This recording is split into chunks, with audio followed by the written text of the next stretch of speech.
Hi, this is Scott Bradfield. This is week 4 of writing short stories.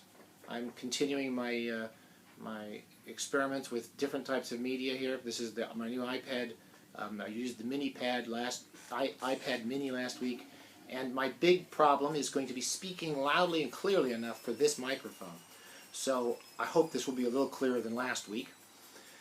This course is not about high-tech media, and I'm glad I'm not teaching about high-tech media. I'm teaching about primitive media. Short story writing is primitive media. It's pre-TV, it's pre-radio. You can have short stories without any technology at all, and that tends to be my focus when I write short stories. But let me say that we're going to talk a little bit this week about the most difficult and trickiest, or most difficult, I won't call it tricky, most difficult part of writing good short stories, and that's the ending of the story. It's the part of the story that gives most of my students most anxiety. I think they worry so much about the ending of the story. They don't do the job they should be doing, which is focusing on the beginning of the story, who their characters are, and where their characters are heading. You don't need to know where your story is going. You do not need to know the ending of your story when you start. And most short story writers will tell you that. I've been writing short stories for a long time, and I can say that every single story and novel I've ever written, I've never known how it would end. And that's true of my novels. Writers with much better reputations than me, such as Raymond Carver, will tell you similar things. That they don't know where the story is going to go, and that the adventure and the pleasure of writing a story is finding out where it's going to end up.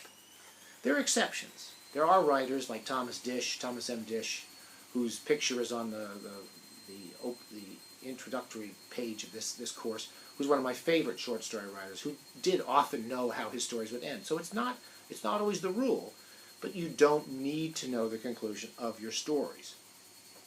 The biggest exception to that theory of writing stories are mystery writers. So I use as a joke the Who Killed Roger Ackroyd, or Who Murdered Roger Ackroyd by Agatha Christie, one of the most famous murder mystery titles and novels. And it would be impossible for someone like Agatha Christie to write a mystery novel called Who Killed Roger Ackroyd without knowing at the beginning who killed Roger Ackroyd. Now, mystery novels are a lot different in that sense, and mystery stories will often mean that you need to know what happens at the end. But those are sort of one-trick pony type novels. They're ones where you're trying to be fooled, you're trying to be surprised by a revelation. O. Henry is a famous American short story writer who surprises you with endings. And they're sort of mechanical, and they're set up at the beginning, and then when the ending comes along, you go, oh, I didn't expect that. And it's sort of over, like a little magic trick. But most of the stories I think we've all enjoyed in our lives are not those types of stories. And I thought I'd talk a little bit more about the ones we've read this week, just to give you some examples of concluding a story. The most important part of your ending is not the ending, it's the beginning. Did you start with a character who's going somewhere? Did you put them in a situation that brings something out in your characters? And once you've begun that story, does it develop into something that moves forward? A woman talks to a friend about a fat man that came into a restaurant. The fat man, we recollect that incident, and when that fat man comes in, we see a series of scenes in which he orders more and more food, and the woman develops more and more of a sort of affection or sense of affinity with that man. That is a story that's moving forward. Carver, I bet you, I'll be willing to bet, what dollars to donuts or whatever, that he has no idea where it's going to end. But he's interested in that relationship between that woman and that man. If you take a story like The Telltale Heart, which I think is a less complicated story, we start off with a man who wants to show us how clever he was when he killed somebody. That's a good start. He's convincing us of something. The middle of the story is not just talking about how clever he is, it's describing a series of events as he creeps upon the old man. He just gives us almost no flashbacks, almost no information about what happened before the story began. He develops that set of narrative ideas, creeping upon the old man and then murdering him. That's the middle of the story. The conclusion for The Telltale Heart is what happens after that murder, his attempts to get away with the murder, and the complete collapse of this insane, obsessive personality until he actually reveals himself and reveals himself for all the horrible things he's done. And it ends right in the middle of that moment of revelation. It's a good story. It's a good shaped story, well-shaped story. The Lottery is a little more of almost a mystery novel in a way. Shirley Jackson's one of the best American short story writers, and she often has a sort of a funny, odd little sort of puzzle at the end of the story that's revealed. In The Lottery, we start off in a moment of time awaiting the decision of the lottery. We look around at the other people around us. We're with one person. We're seeing the world through her point of view. And we see each of the key people in the crowd reacting to this ceremony that takes place every year. And the ending, when it comes back to us, and that decision is chosen to us in our point of view, is a powerful ending because we are vested in that woman's point of view, and we end in a moment of time as we're being selected for this lottery. Powerful story. Okay, I want to talk about Carver a bit more now, because I think Carver is doing something even better. He's not going to surprise us with an ending necessarily. And what he often tries to do is take us a little beyond what we would expect in an ending of a story. And I think Fat's a good example. Fat's a very tricky story. I wouldn't really suggest you try this. It's a frame narrative. So we have the narrator talking to a woman named Rita about what happened to her. The middle of the story, and inside that frame narrative, is a smaller story. The story of working one night when the fat man comes into the restaurant. As we said, that develops, the fat man orders more food, and the conclusion of that story is not a thematic conclusion. It's not explaining human nature. It's not anything more than the woman seeing the fat man leave the restaurant, feeling a bit alone as he leaves, because she feels a sort of a sense of kinship with him, and going home with her partner Rudy. If you remember, this is the part that really gets you in that story.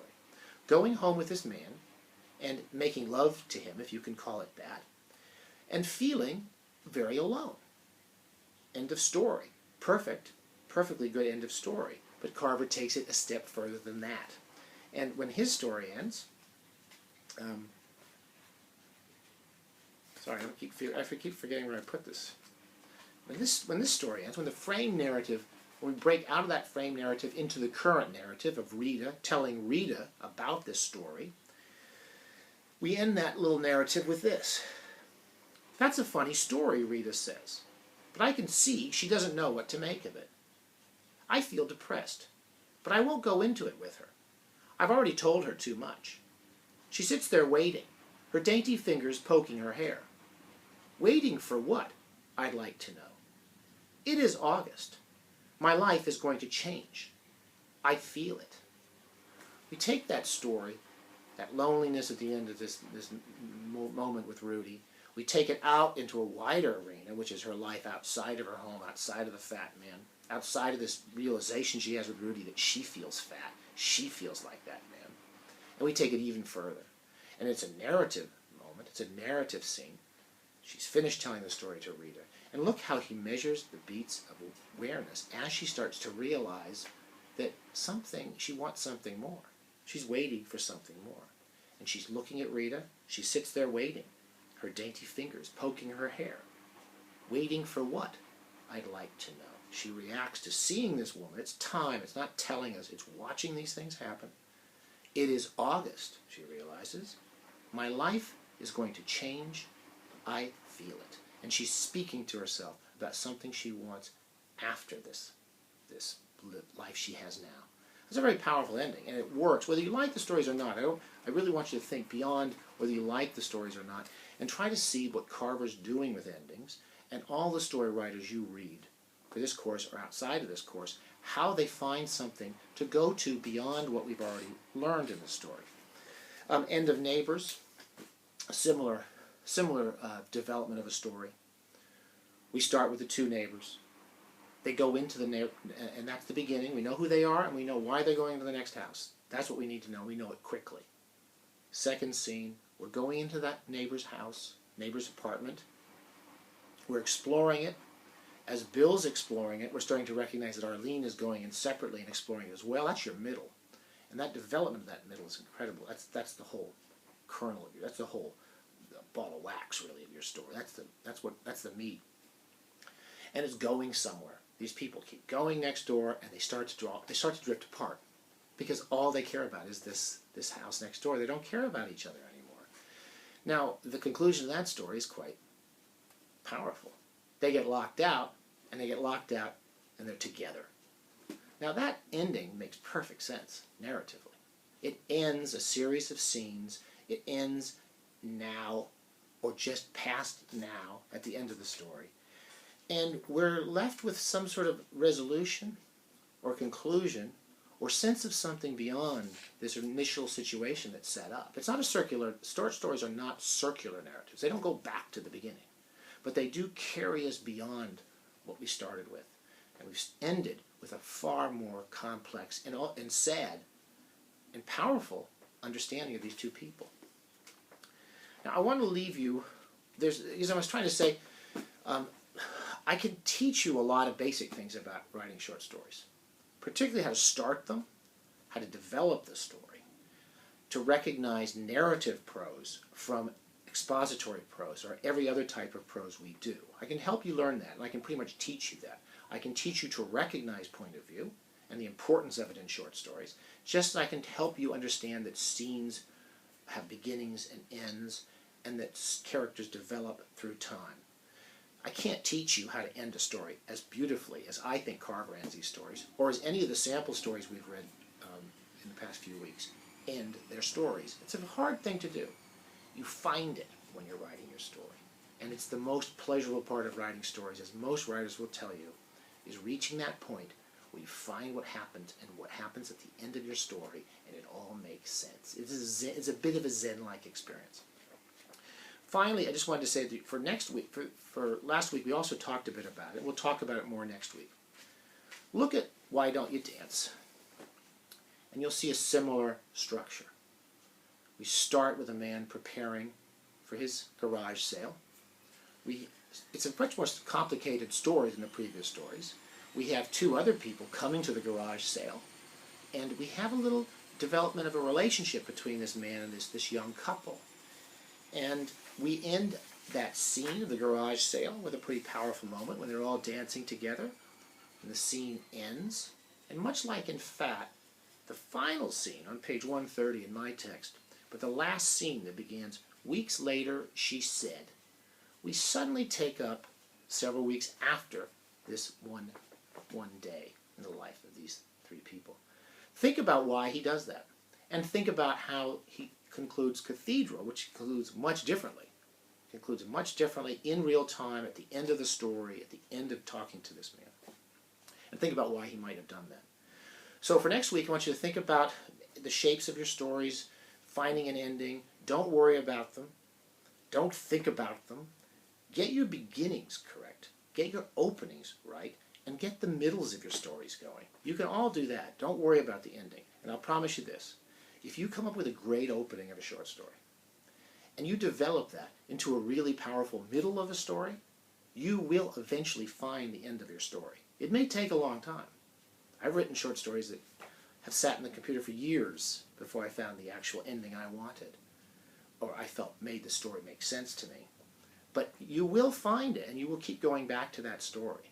They're not always, sometimes they'll come right to you. You'll know exactly what the ending is when you get there. But sometimes you don't. Don't worry about it. The most important thing is to start your stories and to develop your stories, and the ending will come when you're ready. Okay, that's my personal philosophy on that. Take care, and we'll see you next week. Try to enjoy some of the, if we see any spring weather, enjoy it. Bye.